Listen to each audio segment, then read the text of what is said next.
Ladies and gentlemen, welcome back to the Hard Count Football Podcast Live. My name is Jacob Charnow, leading the next generation of football fans live on the Hard Count Football YouTube channel, and of course right here on 1252 Sports Chicago. Guys, it's April 17th.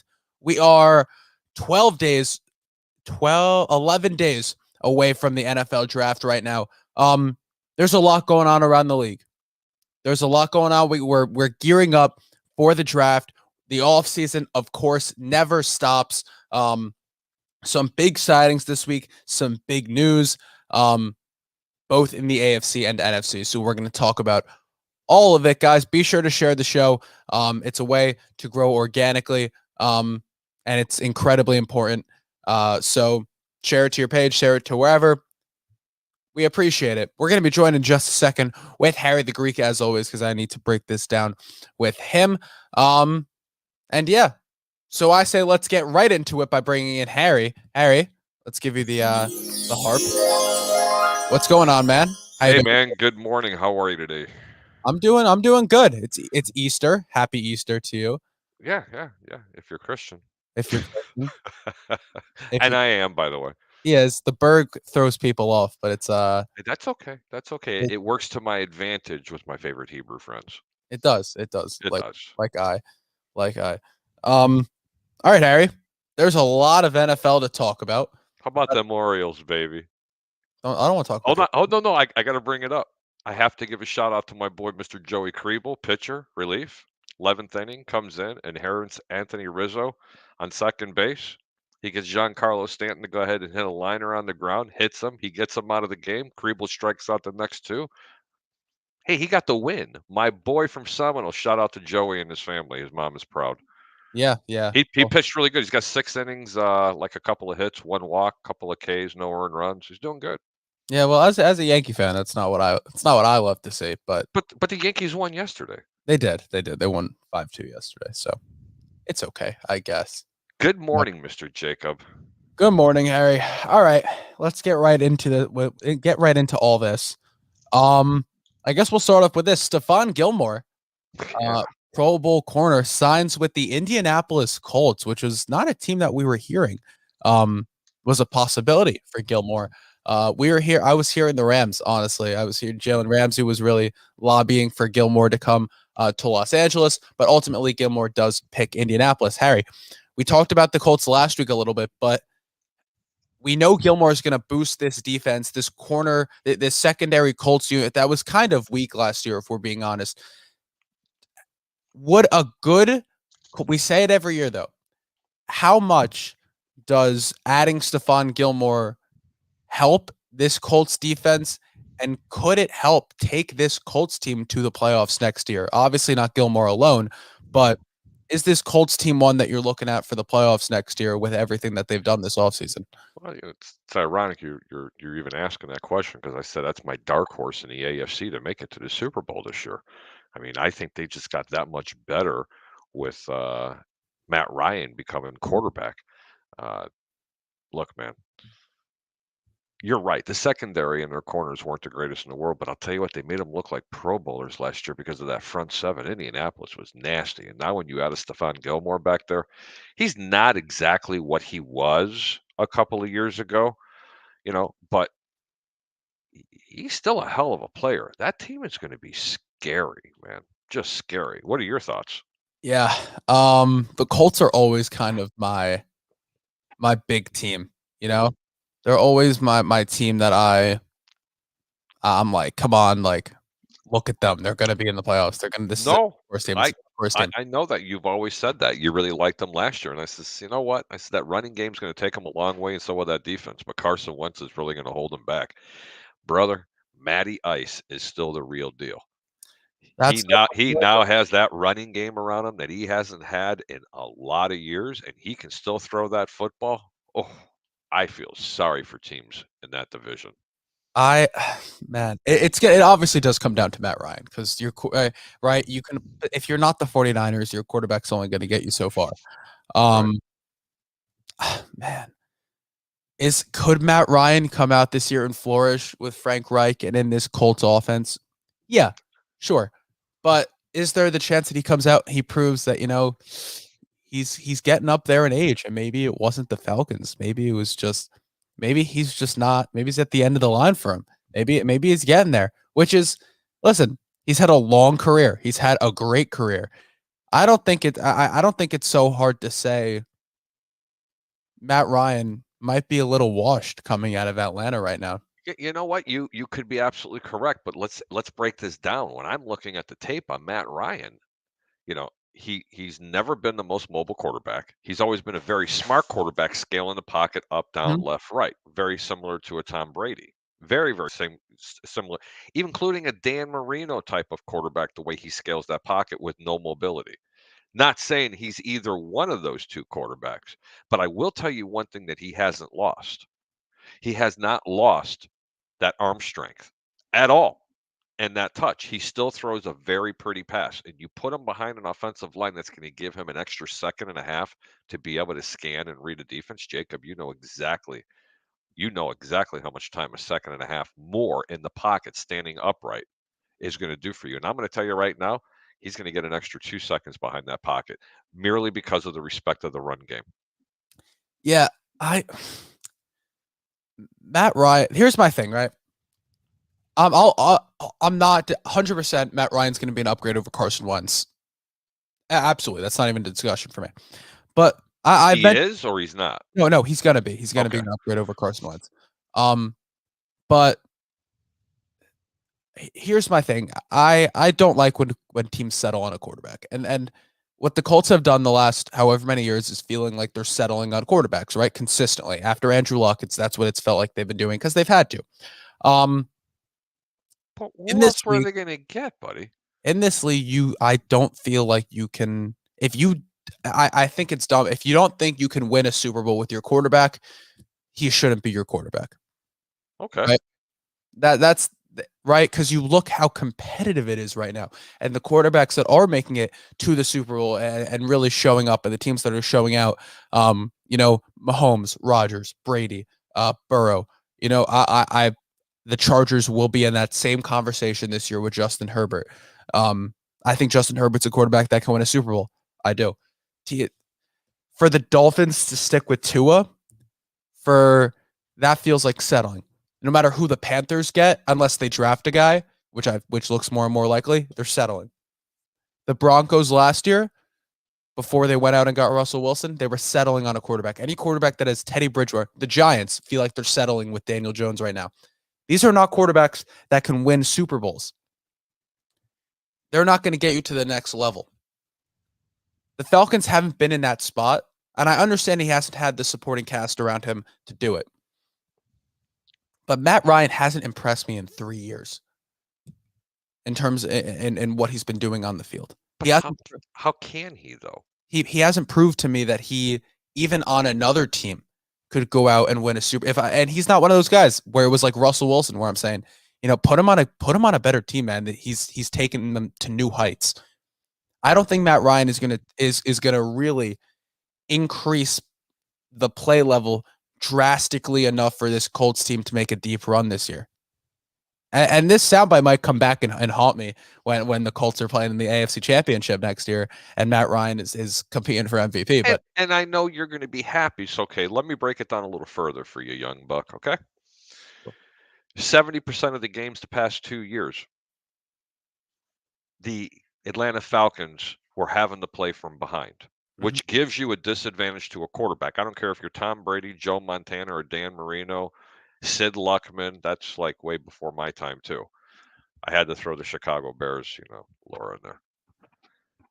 Without the running game and a defense that was giving up more yards and points than literally any team in the National Football League, you're going to be at a disadvantage playing QB1 for the Atlanta Falcons.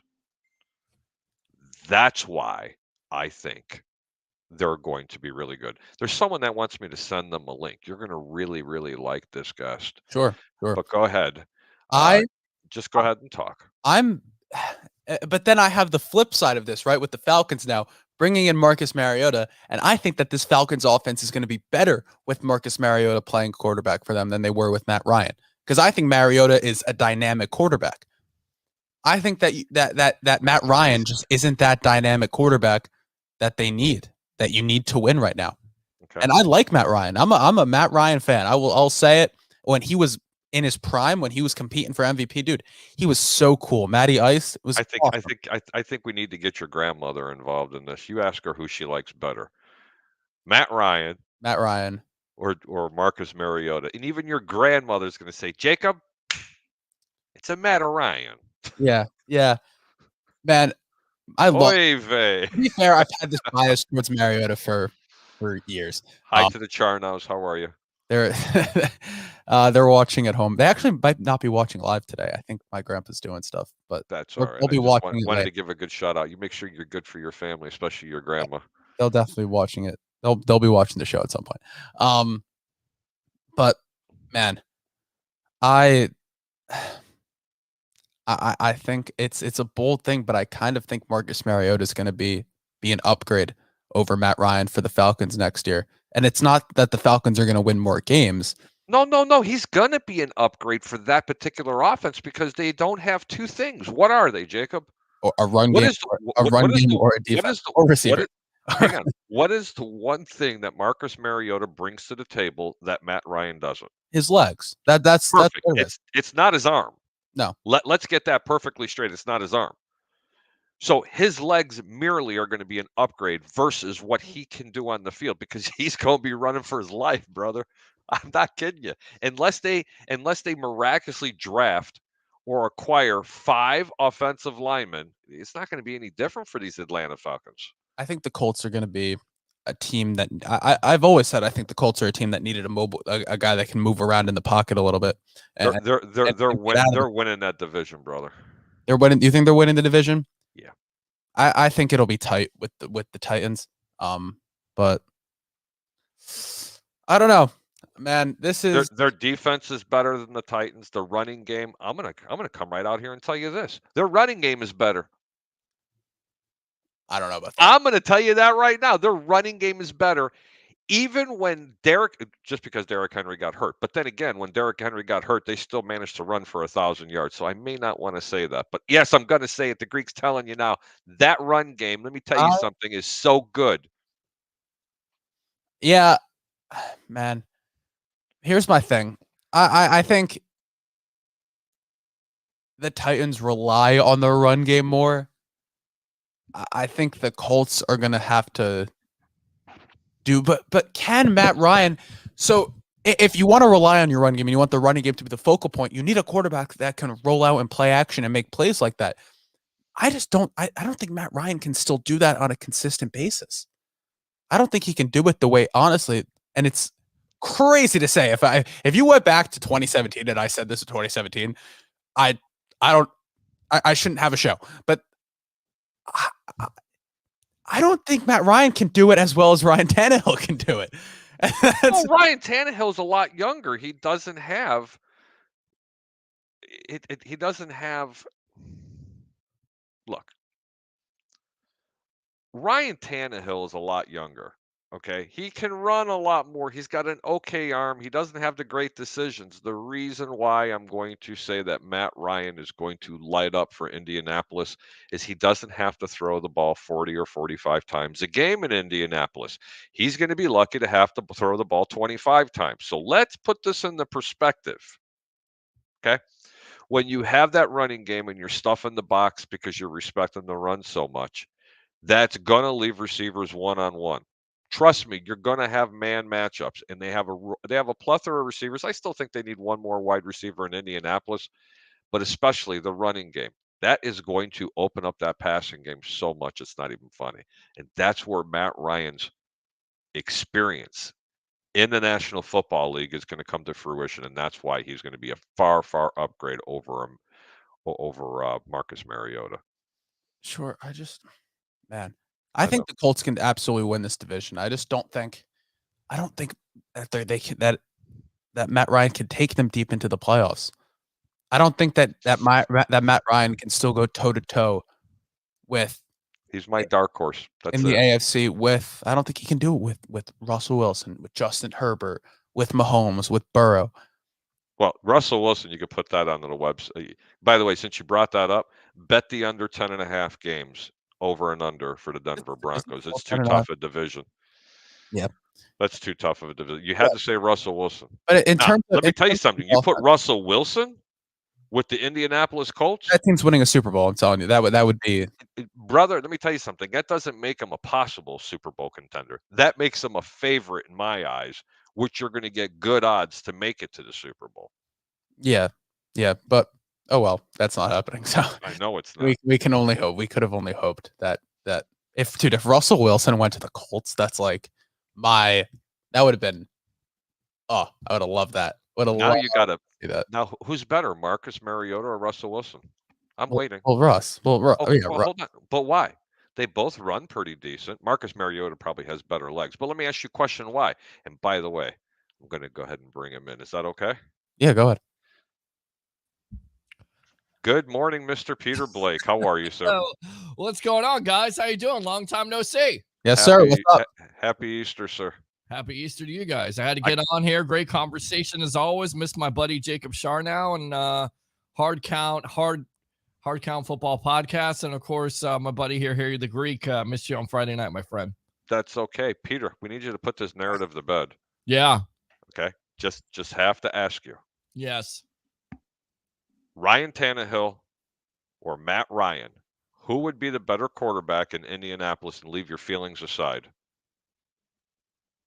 I don't know. I tell you right now, Ryan Tannehill, 1 year, 33 touchdowns, 7 interceptions, and then he earns that big deal, and then he's kind of regressed to a certain degree, right?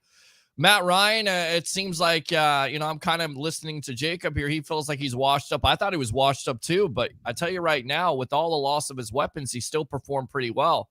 So honestly, I'm going to say Matt Ryan. I like Matt Ryan with the Indianapolis Colts, and I tell you right now, give me the applause, please. Give me the applause. All right, here you go. Now, that doesn't necessarily mean anybody's wrong at this point, because who knows? But I think you look at the body of work for Matt Ryan. Look, guys, he's one quarter away from being a Super Bowl champion at this point. If the coach decides to run the ball instead of pass the ball. So we're talking about him in a different light, and I think he's had his years. Now, is he an MVP candidate? No. But does he have more weapons with the Colts than he had with the Falcons? Absolutely. So I'm going to take Matt Ryan. I'm still not sure about Ryan Tannehill. Like I said, he had that great year. He earned that big contract, and he's taken a step back. I mean, has he not? I mean, he has the weapons there. Well, I think here's my thing, Peter. I want to ask you this too. Yeah. Could Matt Ryan take this Colts team to a Super Bowl? I think right now there's no shot in the AFC that's possible. Right? I don't care how good the Colts defense is, and I know they're great, but I don't care how good the run game is. I don't care how good the defense is. Matt Ryan he cannot take this Colts team to a Super Bowl this year. It's too competitive in the AFC, especially in the AFC West, right? That's just in that division alone, right? That it looks like there could be a Super Bowl team within those four, right? And then you start a hell of a point. Then you start bringing in other teams like the Ravens, like the Buffalo Bills, like the Tennessee Titans. Sure. It's going to be. But let me interject, man. When you have a defense like Indianapolis, and I'm not saying that Indianapolis is the end-all, be-all defenses. There's some pretty good defenses in the AFC. You got the LA Chargers. Right. The up-and-coming Vegas Raiders, who are going to get better. Kansas City proved that they were a formidable defense. Buffalo Bills, but the best defense, including Baltimore or Cleveland, is Indianapolis. Okay. Yeah. We left Tennessee out of the equation because I'm still not convinced in it. Correct. Offensively, they're going to be slightly challenged because of an aged quarterback. But we're talking about an aged quarterback that does not have to throw the ball 45 times a game. Correct. And when you have a seasoned quarterback that is expecting 8 and 9 in the box at all times because you're giving it to the best running back in the entire National Football League behind you, no disrespect to my buddy down there in Tennessee, that's going to open up those passing lanes, and that's why they can be such a dangerous team. And that's why Matty Ryan is better fit than, Marcus Mariota. Well, That's just my Marcus opinion. Mariota and Ryan Tannehill at that point. We saw the difference of quarterbacks when Derrick Henry was out. Derrick Henry was out with an injury last year, right? Even with Julio Jones and A.J. Brown, and I get it, they were hurt for the majority of the year. He's not the same quarterback. With Matt Ryan, he was somewhat still productive, right, guys? With all the injuries and all the mishaps to that offense, and Cordell Patterson was the lone bright spot. So once again, I like Harry's point, and I'll tell you right now, I understand where you're coming from with the AFC West beating each other up, but in that division where the Colts are at, who's really going to challenge besides maybe Tennessee? Jacksonville? No, not Jacksonville, but I think not to compete for the division, but I think Houston's going to give them a tough battle this year. Houston, the Texans? Yeah. What? I personally think it's going to be the same thing. I don't think it's this year, but I'll tell you what, they're getting the receivers, they're getting that defense pumped up, and they got the best coach they could have possibly asked for there. By the way, you got some comments. You want me to bring them up for you? Yeah, sure. And then I want to, but while it's going on here, while we read them, Jacob's awesome. Thank you. But I want to, this Marcus Mariota thing. The main thing I want to get off is I think that if I was the Colts, I was making more of a case to bring in Marcus Mariota than I was for Matt Ryan, because you really want to make that run game. You really want to rely on that run game and make it so and versatile and such a focal point of your offense. You get another guy that can run. You get another guy that can use his legs, because the receivers in Indy are not great. Michael Pittman is good, but like we talked about, they need another receiver there in Indy. So now imagine if you can use your quarterback's legs and you have Jonathan Taylor and great point, running back in the league. I think it just would have made it so much more dynamic than just having Matt Ryan, who will hand the ball off and can't really move and play action and great point. Do anything with his legs, That's a great point, but he doesn't have to move with his legs, Jacob. Let me explain it to you. Yeah. He doesn't have to move with his legs because he has that arm, he has that experience. And again, I'm going to drive this point home. They're not going to be in many positions this year to have to come from behind, to have to throw the ball 45 times. They play defense, and they run the football. And that experience alone, he doesn't have the tools that Marcus Mariota has, except Matt Ryan does have a better arm. Okay. Marcus Mariota? Are we talking about Marcus Mariota, a guy that hasn't started in 2 or 3 years now? Are we serious here? Matt Ryan is going to be behind one of the best offensive lines that he's been in the last 5 years. The Atlanta Falcons they've had an atrocious offensive line the last 5 years. Besides maybe the Super Bowl year, this is probably the best offensive line he's ever been behind. Yeah. On top of it, you have a running back, you have Michael Pittman Jr., and you have a defense that'll knock your mouth out, okay? Nobody's talking about that, but that defense is going to be a lot better. And I agree. I think the Colts are definitely a dark horse. And as somebody mentioned, could Matt Ryan be the next Matt Stafford? Guys, it has worked with the Tampa Bay Buccaneers with Tom Brady. It has worked with the Rams by trading for a Matt Stafford. Who's to say it can't work for the Indianapolis Colts? I agree. Alan Bratcher puts a comment up there. Happy Easter, you three. Happy Easter, brother. Much love up there. Thanks, 1252. And Satino A. Mohal, Bucks News. Wish we could. Not today. He wants Bucks News. Well, what kind of Bucks News you want? I don't know. There's nothing. We already talked about all the Todd Bowles stuff last week. I don't know. There's no Bucks news. Nothing's going on with them. They're quiet right now. They're a quiet team, which I guess is a good thing, right? Tom Brady's not here's your Bucks news. I'm going to give it to him really quick. Sorry. Yeah.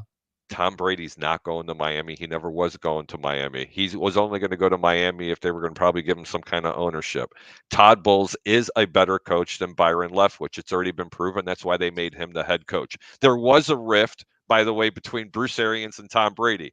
So the dignified thing to do is to take an executive jobs in the front office. Tom Brady wins. He's the GOAT. End the conversation. See you later. Well, look, I think the Bucks news also is, are they going to bring back an Ndamukong Suh? Are they going to bring back a Gronkowski? And I think there's a lot of fans out there kind of wondering what's going on. But I would say this, just calm down, Bucks fans. Jason Light and this organization have handled this situation before. And then on top of it, the draft is coming up in a couple of weeks here. So we'll see what they do at 27. But Jacob, did you go that deep in the draft? Can you tell me who the Bucks? Can you look in your bowl of tricks there and tell me who the Bucks are taking at 27? I'm saving. I guess this is my big time to announce that I'm doing a 32 pick mock draft next week. The entire first round next Sunday. Are you available for the draft that night? Because I think me and that guy right there, Harry the Greek, will may be busy with the draft show out somewhere. So you're gonna be available? I'll be live on my channel if you guys want to pop in, or we'll figure that all out. So we'll just share links. Yeah, we'll share links. We'll share links all together. Yes, we'll share links. We're gonna share the links. All right. Let's talk. Let's move it to the end. Let's keep it in the NFC, right? Sure. Let's move it to the NFC West. Oh, with the Arizona Cardinals, because Kyler Murray is not expected to play unless he gets a new contract in Arizona. The classic quarterback holdout, which we have seen numerous times over the. Hold on. You have bigger news. What's that? If he doesn't sign with Arizona, he's number 1 on Pittsburgh's list. Really? Swear to God. Just read it this morning. I thought it was Baker Mayfield. Nope. It's Kyler Murray. Yeah, Kyler Murray. He's also going to go to Jets. Yeah, the Jets, Giants, and the Giants. Redskins. Not Redskins. They're not the Redskins be the next anymore. Bucks guy. What are they now? The Commanders? Because Peter, Tom Brady's getting old. You need Kyler Murray. Trade Kyler Murray. Trade for Kyler. Bucks. 12 first-round picks and Tom Brady for Kyler. I mean, they were talking about it when Tom Brady wasn't coming back, so who knows? Maybe that gets revved up next year and all. That would have been the worst move for the Tampa Bay Buccaneers. How did we circle back to this bandwagon, damn it? All right, the Kyler Murray not expected to play under a new deal. Here's my question for you two. Yeah. Is it worth it for them to pay Kyler Murray the amount of money that they're going to have to pay him? They're going to have to, because right now they don't have anybody. So either they figure this out or they're going with the backup quarterback. And look, this team already pushed the reset button just a couple of years ago with the greatness of Josh Rosen. He's gotten better every year. Say it 3 times. My buddy Rick Hughes would really like that. I'm so excited, but I'm not going to do that. I'm definitely not going to do that. Hey, let's all chant, Rick. Let's keep talking about Kyler Murray. Holy shit, he just walked through my door. Oh, geez. Let's just say this, okay? You're seeing things again and your old age there, my friend. No, I'm wishing things. I bet you are. Listen, Murray every year has gotten better with his touchdown to interception ratio. On top of it, he was supposedly their quarterback under Cliff Kingsbury. So now you're committed to him. Now you're not committed to him. Yeah, so basically, you're going to push the reset button once again. I mean, the Cardinals have no shot, and I mean no shot, if they don't have Murray as their starting quarterback. If you have that backup going, whoever the backup is for them, who is that backup? Dude, Colt McCoy won like 4 games last year for them, didn't they? Colt McCoy is serviceable. And you want to know what? You're done. He's not Kyler Murray. But hang on. Let me go on to it. Ask me the same question. Would I pay him? Hell no. I've never been a Kyler Murray fan. I said he's too short. He's not even as good as Russell Wilson. He had a 5 or 7 or an 8 game stretch where he looked like a superstar. The Tampa Bay Buccaneers would have been the worst mistake it would have ever made for that man to come over here. He's got a good arm. He's a wannabe Kansas City Chiefs quarterback, and I don't even want to say his name. Okay, and it's not going to happen. But they're going to pay him. The young man has put this team in a position because there's nobody else out there to tell him to kick bricks. Correct. Okay? That's what there's nobody else out there. He can't stay healthy. He's never going to stay healthy. And that's all I'm going to say. He's an average quarterback at best. They put themselves in that position at this point. And they finished 3rd in that division this year. That's it. 3rd. And he had one of his worst games during the playoffs versus the Rams, of course, the eventual Super Bowl champion. But you put yourself in that situation. Yeah. You can't push reset right now. You're committed to him. You're going to either sign him or you're going to deal with the big time holdout and take this loss, for the season. You're going to have to figure this out because you're going nowhere. Jacob, what do you think?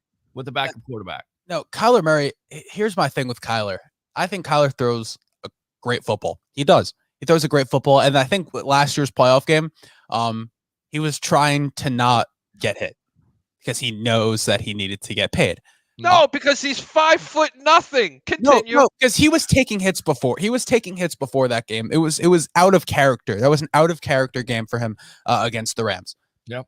If Kyler Murray wants to be successful in this league, forget if they should or they shouldn't pay him. I think they should, just like you said, because they have zero other options right now. What are you going to go with Baker Mayfield? Like, it makes no sense. Kyler Murray is the best available option that you have. But Peter, right now, just say it. Baker or Kyler for Arizona? Who'd be better for him? A healthy Baker or a healthy Kyler Murray? Can I say neither at this point? I mean, look, no quarterback behind that offensive line that, once again, is atrocious is going to be able to be successful. So I don't care if you have Baker Mayfield or the Mayflower truck or Joe Montana or Joe Montana at that point. If you don't have an offensive line to protect him, which he has not had, I'm still going to say nobody's going to be successful. Yes. Yes. How about you, Jacob? What Kyler needs to do in order to be successful, what I'm saying is he needs to take the Russell Wilson approach, which is learn how to control yourself in the pocket so you don't get rocked every play. Because Russell Wilson's been playing 12 years healthy, right? Besides last year where he had that thing, it was not because of his offensive line that happened to him. But Russell Wilson hasn't had a good offensive line his entire career, right? And there's my point. And now here you said something, Jacob. I'm going to piggyback, and you're going to take over on this. Russell Wilson has stayed healthy because when he's turned like this, he knows when to do this. It's called backside presence. And my friend, exactly. Kyler Murray has zero, just like Jameis Winston. My God, am I just like mic dropping all day? Well, the pocket presence, yeah, you're absolutely right about that. But on top of it, you know what Russell Wilson had, guys, when he was in Seattle that made him successful where he won a Super Bowl? A running game and a defense. Mic drops. And they're just coming all over the place. Both of those things don't exist in Arizona. Why? Because they want to throw the ball all over the place with the Cliff Kingsbury. So forget Kyler Murray. Forget the idea. Forget blaming him. Let's start blaming the Cardinals front office because the Cardinals are coming into this year paying James Conner, who had a great year last year. They're paying him top tier running back money, right? DeAndre Hopkins now can't stand the get him another receiver that's going to be on the field, because now you lose a huge part of your offense in Christian Kirk, right? As much as people don't want to admit it, Christian Kirk was their best receiver last year. He was. And he got paid in Jacksonville more money than he should have. But I hate that. I hate that the focus for Christian Kirk was that he got paid so much, because he's a great receiver that's going to make the Jacksonville offense better. Right? Now, you have AJ Green, who is a million years old, coming back to the Cardinals, and you have DeAndre Hopkins, who wasn't on the field for however many games last year. Great. You can win the games DeAndre Hopkins is on the field, but then you're finishing 5-12 in the season. You need to get him. Stop drafting defense in the first round if you're the Cardinals. Stop doing it. You've done it time and time again. Get a big offensive lineman or get another weapon, because you're paying Zach Ertz, DeAndre. You're not.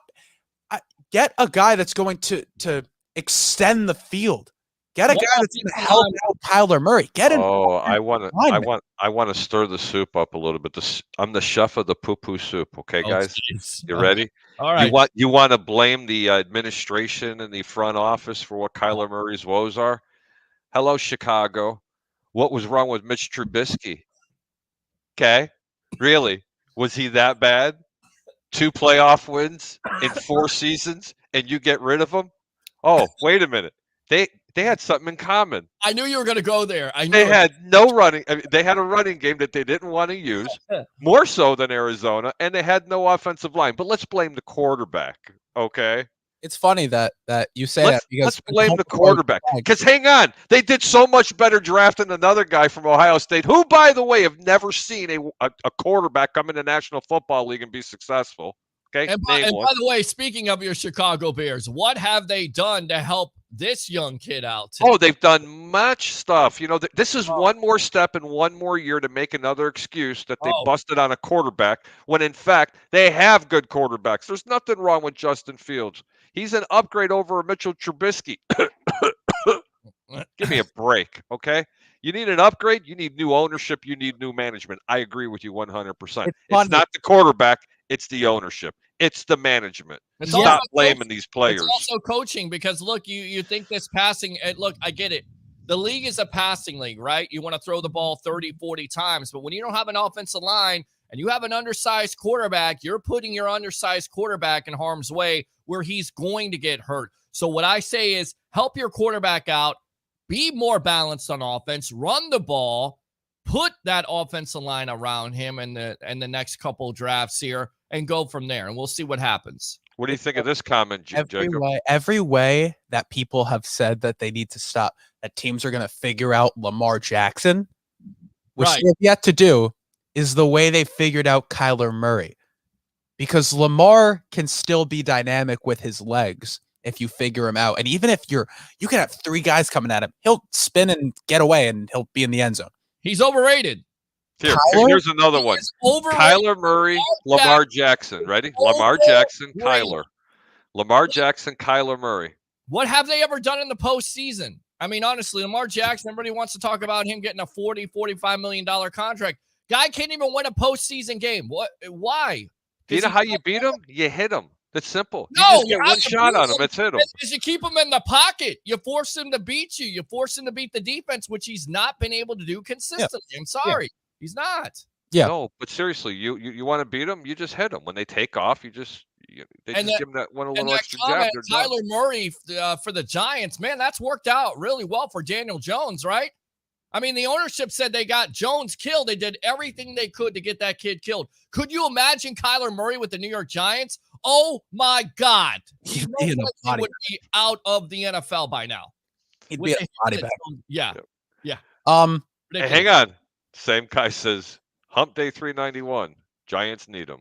Well, they do need him. They need him. They need a quarterback, but the Giants need anything to help out this team at this point because it's a mess. Hey, buddy, they got Brian Daboll in New York. Yeah. You want to talk about no pass protection? You better look at him. He runs maximum 5-man protect. You guys want to talk about an all-time great quarterback? Let's talk about Sam Darnold here. More specifically, let's talk about Sam Darnold, my hero. You're really going to put me in a corner. Sam Darnold, he's going to make him the resurrection of the Carolina. I did last year for the Carolina Panthers, saying because he got away from the New York Jets that he was going to be a great quarterback, and I sat here and told you we all did. We all said that he is what he is. He is a garbage quarterback. Yeah, he was bad. I'm telling you. That's it. You guys are done. Off with your heads. You guys think because Harry, you thought way too highly of Mike McCagnon as a general manager that he would ever be able to draft anyone that was sort of good at football. You know what? I'm gonna curse both of you guys right now. I'm gonna summons one guy. Fat Mike. Fat Mike. Where is he? Because I'm killing you right now. I'm killing you on this. All right, but let's talk Baker. Baker says it was on like. Oh, wait a minute. Go back to Sam Darnold. Okay? I will. It's all gonna come around. I promise. I was wrong. All right, it'll all come back around. Oh, did you just say that? I need to get the tape for that. I need to say you were wrong. It'll come back around. You can say it again. I'll play that on Wednesday night, by the way. Here, hang on. Says, I'll do it for you. Say it. I can't. Yes, you can. Do it. Can't do it. Do it. Jacob, go ahead. I got it. You ready? Yeah. There you go. You were wrong. You were. Don't make. You were wrong. Do not make me bring Bandit back up here. I don't care. Sam Darnold stinks. All right. You'll be able to say it again. Baker Mayfield. Okay, Baker Mayfield on a podcast says he felt disrespected by the Browns, which makes sense because he was told one thing and they went and did another thing. Sure. By getting Deshaun Watson. They had the most confusing because the Browns were told they were out on Watson, and then, they told Watson, every single cent of your money is guaranteed. and he was like, all right, cool. And Baker feels disrespected. And then at the same time, the new favorite that we heard yesterday emerging as the favorite for Baker is the Carolina Panthers. Here's the thing with the Panthers. They have no idea what they're doing anyway, so this would make sense if they brought in Baker now. Baker Mayfield is in a tough situation, though. And Baker Mayfield is in the toughest situation of anyone right now because he's not a free agent, right? The Browns have all the rights to him, right? So they can keep him if they wanted. They can keep him on the bench. But you look at the teams that would maybe bring in Baker. Carolina, Seattle, Atlanta. Those are the three teams that I came up with. Oh my God. Yeah, you were wrong. Yeah. That's the problem. Yeah. You were absolutely wrong. You're exactly right. I mean, Baker Mayfield going to Seattle, I mean, that's a disaster. And but more specifically, Peter, yeah, all those teams are in the top 10 in my draft quarterbacks this year. Right. So so do you still think that there's going to be a quarterback drafted in the first round in the top 10 picks? Yeah, I do. I think there might be two, honestly. The way I'm looking at it right now. I think Malik Willis. Two bust. I think Malik Willis might go 6. I think Desmond Ridder might go 9. Those are the two names that I'm hearing. What about the kid from Pitt? I don't like it. Pickett. I'm hearing that he's not even. Well, he's got little hands, so everybody's just scared. Hey, you know what? Don't knock little hands. Don't knock on my Doug Flutie, okay? It's not the little hands. It's the fact that he's just not as good as Malik Willis is, and you know what? And it's comparisons to Rex Grossman, who I did like, by the way. Little hands. You know, to me, what I've heard, and I've heard this from BA talk about quarterbacks at the combine just a couple months ago. He said Willis is a developmental guy. So to me, look, if Carolina drafts him and you want to go with Baker Mayfield, fine. I mean, you're not going anywhere at that point. You're not. Baker's not taking you anywhere. I appreciate the fact that he played through injury, but Carolina's a mess. Malik Willis is a developmental prospect, so it's gonna take a couple years. So that would make sense. But all these teams that are being talked about. What about Baker to Detroit, guys? Hell no. The problem is Jared Goff's $25 million albatross of a contract that he's paying the fifth most. They have the fifth most expensive quarterback room right now, Harry, and they're picking 2 this year. God. And they're not going to take a quarterback because Peter. How about Baker in Tampa if Tom Brady wasn't there? He should pull it. Well, I'll tell you right now, if Tom Brady's there now, Baker should do a Jameis Winston. What he should do is take a backup role. Don't do it in Cleveland, though. Don't do it in Cleveland. Right. He needs to get the hell out of there. That's just my opinion. Now, here's one for you. How about Baker at the Giants? No. Here's my approach with Baker. If you want to pull a Jameis Winston, you want to go to a team. Oh God, let me think here. Let me really think. Is it crazy to think he could go to Arizona? You want to go to a team with a proven head coach, a guy that has developed a quarterback before, that's had great quarterback play before as a backup role. Jameis goes to New Orleans, and it wasn't a shot at the Bucs why he went to New Orleans. He went to New Orleans so he could sit behind Drew Brees, sit and learn from Sean Payton, an all-time great coach. Yeah. And learn how to play. And now Jameis Winston is set up, and I know, Peter, you're a Bucs guy, but Jameis Winston is set up this year to have a really, really good year. He was good last year when he was playing, man. Right. 14 touchdowns, 3 interceptions, something along those lines. Pretty good. Pretty good. So Baker can go where? What would be a place that Baker could go with a proven head coach? Because I'm blanking. Whatever you're going to say is going to be the right answer, but the Pittsburgh Steelers. Wow. They'll never trade him there, but I'll tell you what. Sorry, Mitch. I don't think I think you're not starting if Baker goes there. I think he may get cut. And Pittsburgh would be the first team, and it would behoove Mr. Mayfield to go to the Pittsburgh Steelers because you get an opportunity to not only start, and I get it, you love money, Mitch, but you get an opportunity to start, and even if you don't get a chance to start, you get to learn under one of the best head coaches in the NFL that nobody ever talks about. That is Mike Tomlin. No matter how many losses they have on both sides of the ball, that guy is consistent with his team. He always gets the most. Hang on, Peter. Hang on. Someone's got a point here. I got it. Who do you got? The number 1 team if I'm Baker Mayfield that I want to go play for, I have two. Okay. The Washington Commanders.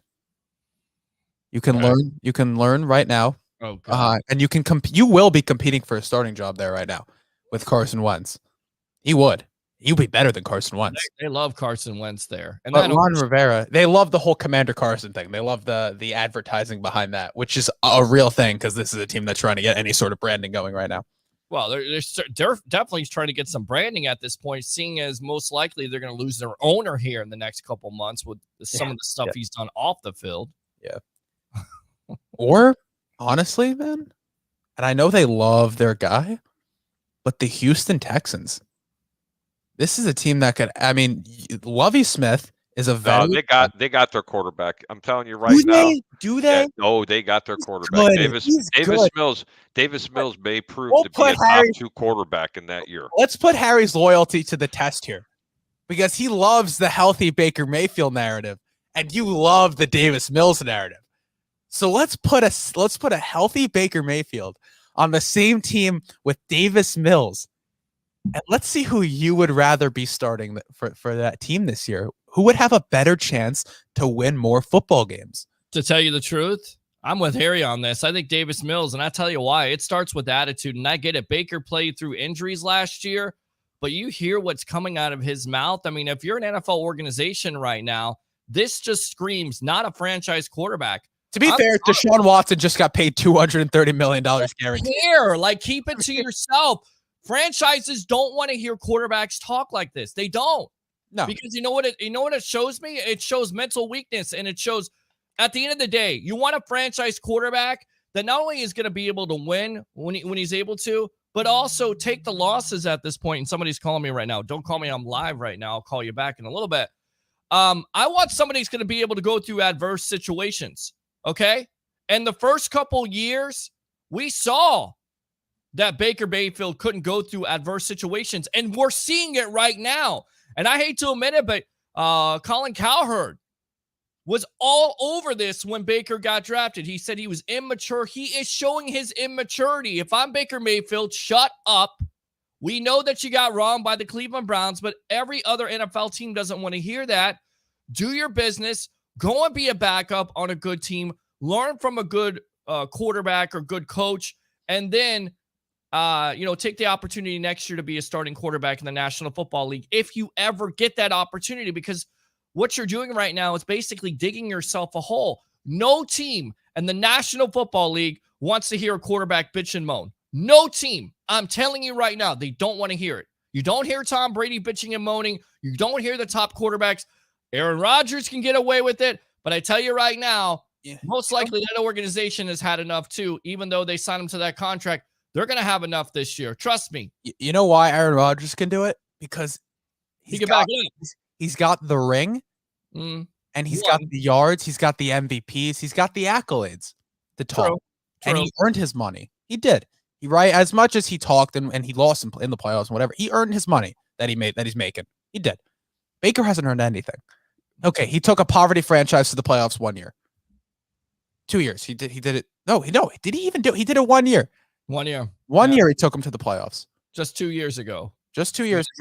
And they nearly beat the Chiefs if they, could guard a Tyreek Hill, but obviously they couldn't guard that play because it was shown all year long by Kansas City. Hey, they're going to roll him out. Patrick Mahomes is going to go to the right like he always does instead of the left, and he's going to throw to Tyreek Hill. That wasn't Mahomes, Peter. That was Chad Henne. That was anything is possible. Well, there you go. Chad Henne, Patrick Mahomes. Embarrassing. It was embarrassing, honestly. It doesn't matter. How do you not see that play? And the Cleveland Browns, look, talent-wise, defensively and offensively, they're going to be scary. I don't know how many games Deshaun Watson's going to play, but and I think the Browns know the same thing. That's the reason why he only got $1 million guaranteed this year, and the rest $229 million the next 5 or 6 years here. Is it 5? I thought it was like 3 or 4. I think it's maybe it is 3 or 4 years, but who knows? Hopefully the kid stays out of trouble. Yeah. Hopefully he settles up, and I think the NFL will suspend him eventually for 6 to 8 games or more, because of it, because the code of conduct is detrimental He's not to even, that team.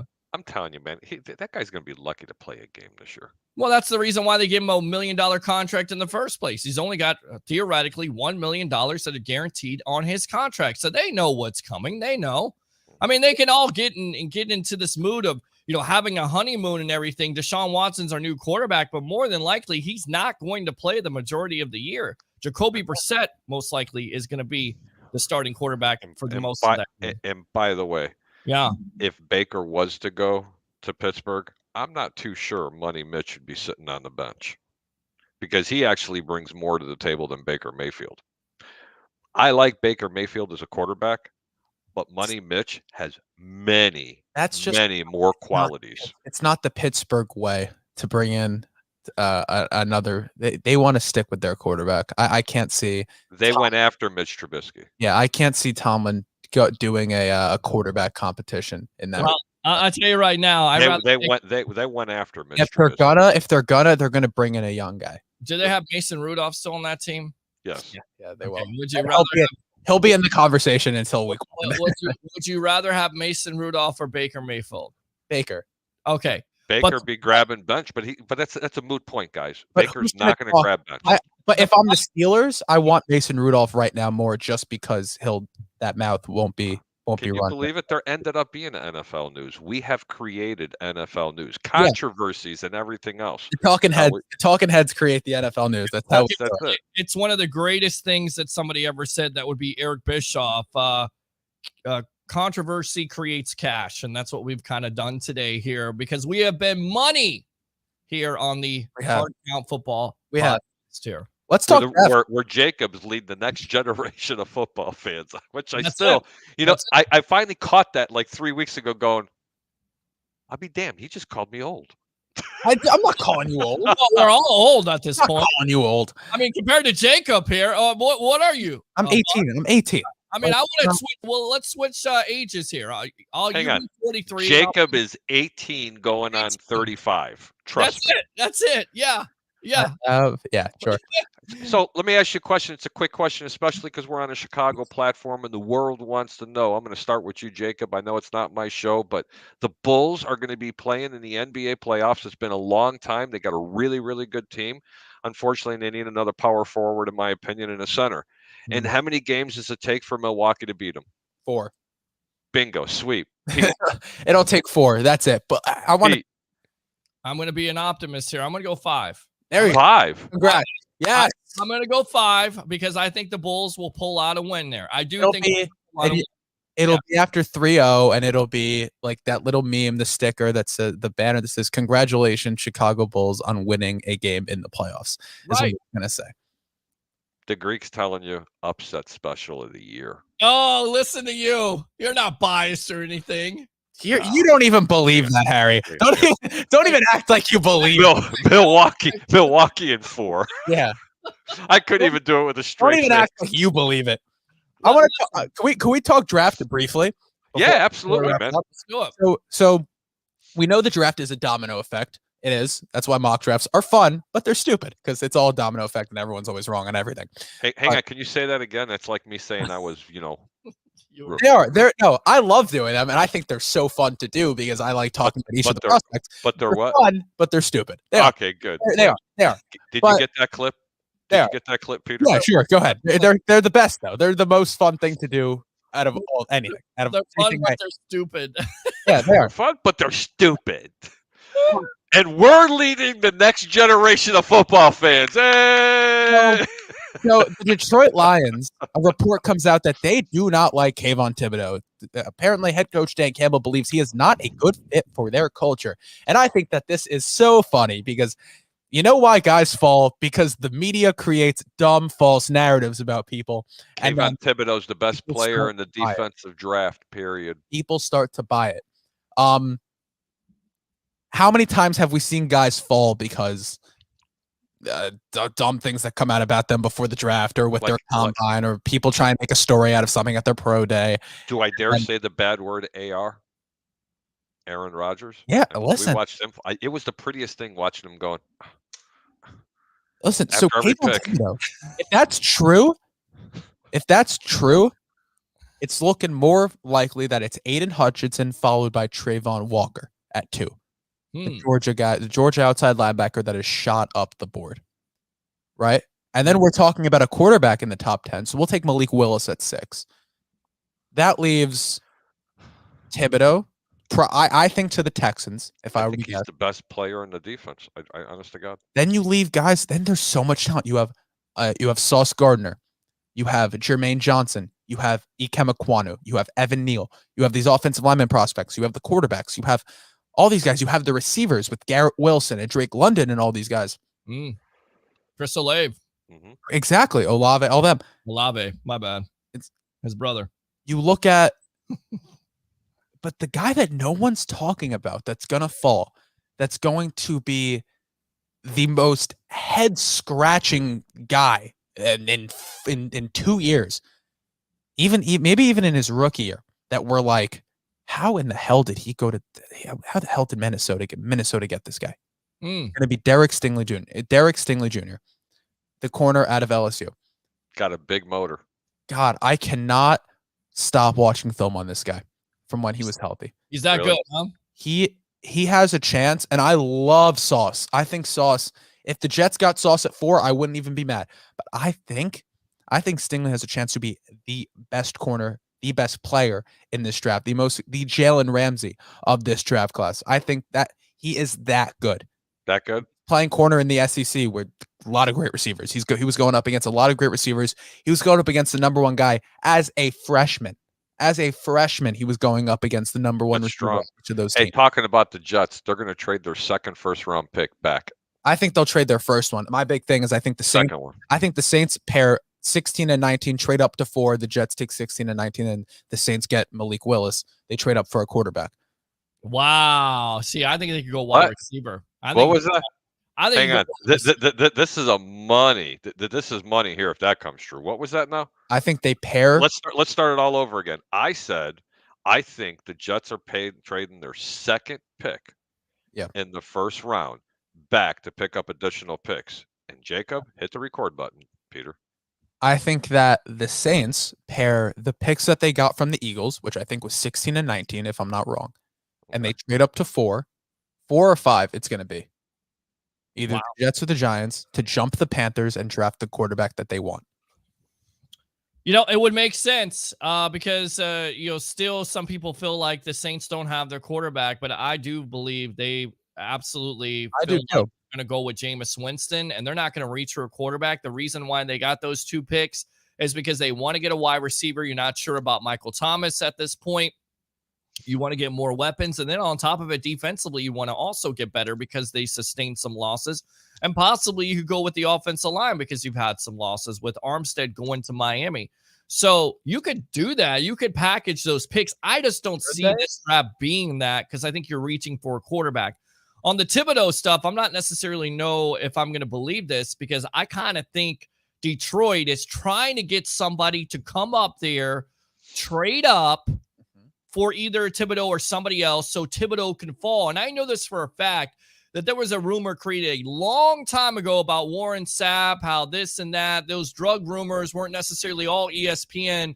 That was a specific team. We all know what team that is because it's on the platform right now with 1252. They were trying to get Sapp to come on down with creating that rumor. So you have to be very careful about all these rumors because people are putting them out there for a specific reason. And I think maybe Campbell is doing the same with the Lions.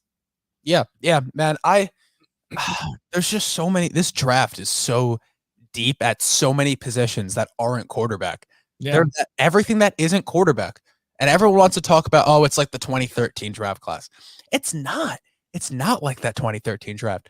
This draft we're going to look back and be like, oh my God, the defensive studs that came out of this draft but then on the flip side, on the offensive side of this, the receivers are good, but I think any of the top 3 receivers from last year's draft class would be wide receiver 1 right now in this draft. I don't think people are as high. I think people are a little bit too high on the receivers in this draft. And you can make criticisms about a lot of guys. I mean, you remember after the Bengals drafted Jamar Chase, you remember in preseason, he dropped a few footballs and everyone was like, oh, he sucks. But sure. Man. There's not a Jamar Chase that grows on trees. Everybody's thinking you get and I think that's where the Packers and the Chiefs are going at this point. That's their thought process. You can get a Jefferson or a Chase, but not everybody's going to turn out like that. And wide receiver is a tough position to transition to the National Football League on day one. So I'm curious to see what the Packers, what the Chiefs, and these other teams do. But you're exactly right. I mean, I think there's a lot of wide receivers in this draft, lots of depth. You got Drake London, of course. We talked about Olave from Ohio State, Garrett Wilson from Ohio State, Dotson from Penn State. It's going to be a draft where you'll find your better receivers later. You'll find those studs in terms of positional value. Like you said, the Dotsons, the Sky Moores, the Christian Watsons, those guys. Those are the guys that are going to show up and show out. And in terms of positional value, you'll be like, okay, well, that was a great pick. Not necessarily the Wilson at 8, the London at 10. Those guys, while they might be good, they remind me of Corey Davis back when he got drafted for being, he's not that they're not these huge playmaker day one guys.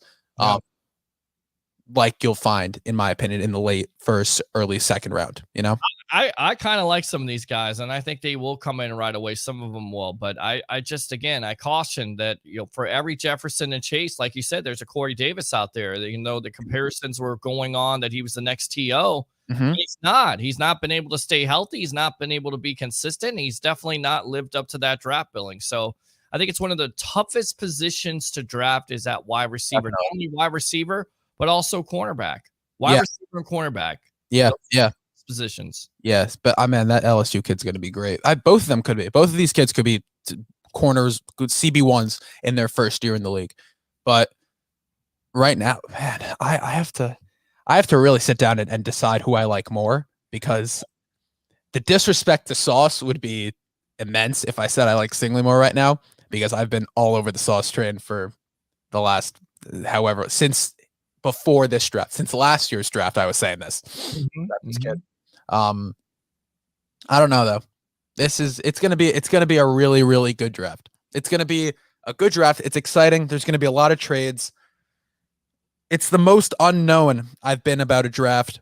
Well, who's your number one player in this draft? I mean, who's the consensus number one? Did we have a consensus number one last year? You kind of did. We don't. Last year we did. This year we don't. The fact that people are talking about Hutchinson not going number one overall anymore shows that people really do not know about this draft class. Because you got Hutchinson, you get Trayvon Walker. If the Jaguars draft Walker over Hutchinson, just fire ownership into the sun, because I could see it. I could definitely see it because of the potential, and people are just you don't necessarily watch the tape, you watch the potential, and the potential from from his days at Georgia, but also the combine leads to that. To me, Hutchinson is I always thought he was the number one consensus player, and now, I think his comparison maybe is possibly a Jared Allen, possibly a JJ Watt, somebody like that. Yeah. Maybe even a Bosa, because when Bosa was coming out, you remember this, Joey Bosa supposedly was dropping on draft boards, and then the Chargers take him at number 3 at the time. And I remember this because I was hoping that he would drop right into the Bucs' lap.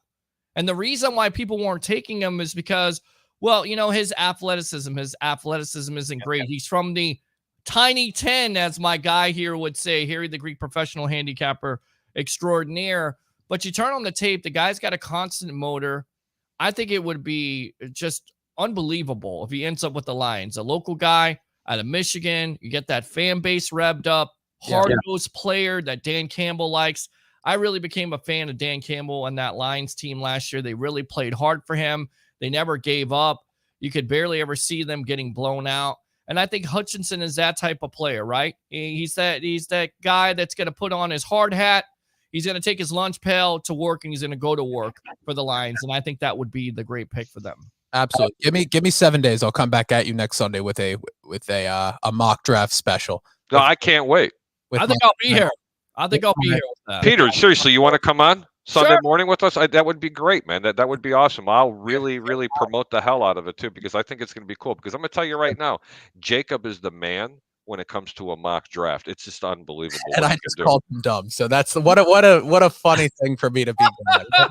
That's okay. It's you're 18. There's those are oxymoron statements. I'll say that being right on every pick is not possible. You can't be right on every pick. And it's fun. It's a fun thing to do because it gets you excited for the draft, and it really makes you look at it from many different perspectives. And things change, and you look at the mock draft 1.0s that people were doing 3 months ago and how it changed up to now. I promise you, people didn't even have Trayvon Walker going in the top 20 picks, and now people have him going number 1. So it really shows how things change.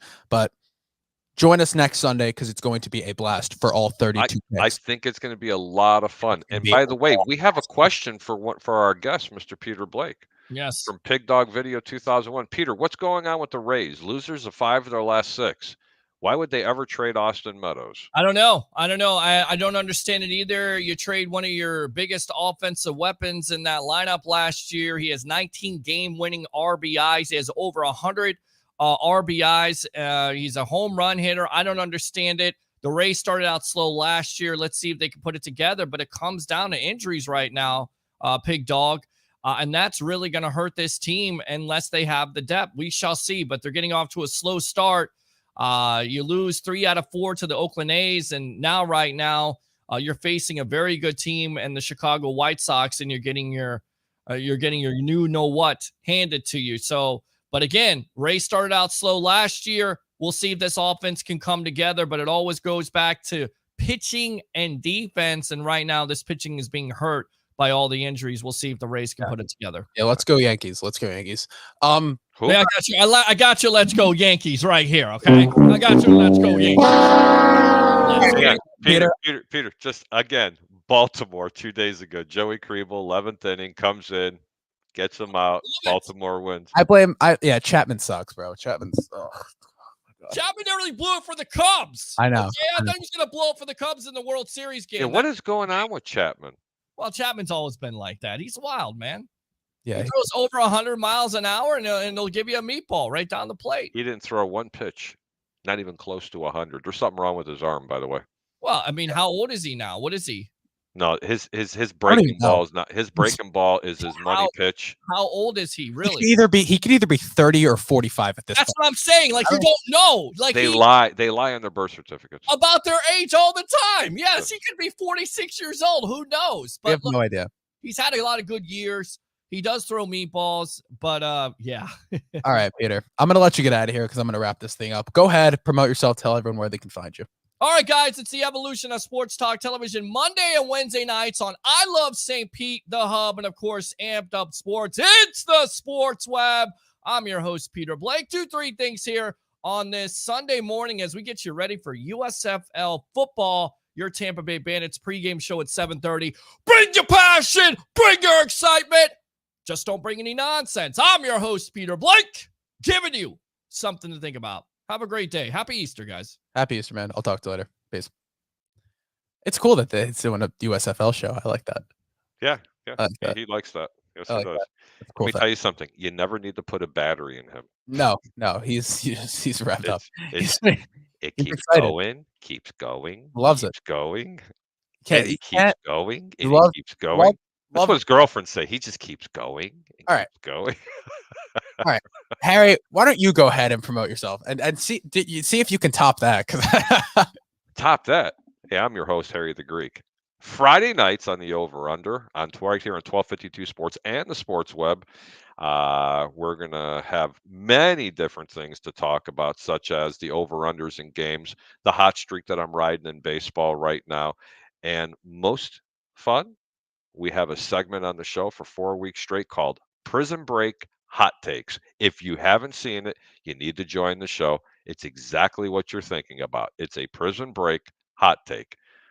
Jacob, thank you so much for turning me in and let me come on. It's always a passion. And no, I'm not going to scream at the TV cameras. But the only thing I'm going to say, he always says, we're going to give you something to think about. No, this brother here gives you something to talk about. Have a great day, bud. Oh, all right. Bye, Harry. I'll see you. Peace. All right, guys, and with that, we're going to wrap today from the Hard Count Football Podcast Live. My name is Jacob Charnow. Thank you so much, everyone, for joining me today. Special thanks to Harry the Greek and Peter Blake for coming onto the show, talking to me about all this. Be sure to check them out everywhere. Like Harry said, check out the Over Under. As Peter said, check out the Sports Web. Two fantastic shows. It's always awesome to have them both on here. Guys, go follow me on Twitter at Jacob Charnow, Instagram at Hard Count Football. Guys, be sure to subscribe to the Hard Count Football YouTube channel and check out all the other shows from 1252 Sports Chicago. I'll see you all next Sunday morning for my 32 pick mock draft.